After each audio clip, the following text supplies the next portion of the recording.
I think it could double in size. 5 years. You go from a 9 million passenger airline to 18, 20 million passengers.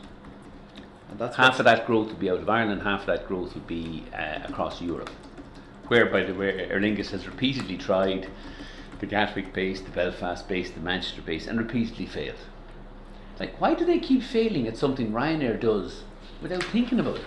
They have and their costs are completely out of line, and they lack, any wherewithal to do something really innovative. Even this country, people still don't appreciate what Ryanair. We're now the largest airline in Spain by a distance. We're the largest airline in Italy by a distance. We wiped the floor with Alitalia. We wiped the floor with Iberia.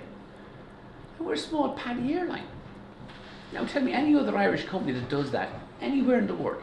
Doesn't happen. The analysis here, the fucking chattering classes of, oh, Ryanair, I wake up every morning and the first thing I think of is taking over Aer Lingus so I can shut it down and have a monopoly on and off the island of Ireland. Okay.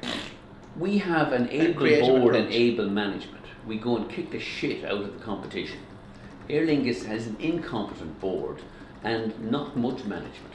And that's not directed at Muller. Like, Muller does a decent enough job. I think within the confines of what he has to deal with, he does it. But it's the same with Willie. When Willie was there, if you look at what happened when Muller first arrived, he was given carte blanche for about 6-9 months to chop and change.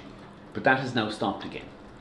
And you could date it back to the cabin crew disputes in January of last year, which was absolutely the right time to take them on, absolutely the right time to drive through change, and absolutely the right time to have if you're going to have a strike, have it in January. And what happened? He got undermined by Beggs, who notionally sits on the board, comes up with a peace plan with Brendan McGinty from IBEC. Like, what have you two got to do with anything? And they got no change from the cabin crew.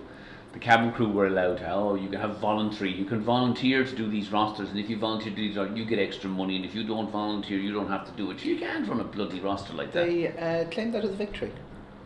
Sure, the defeated always claim it was no, sure, Gaddafi is down in Iraq, in fucking Libya, claiming a glorious victory, and he's about.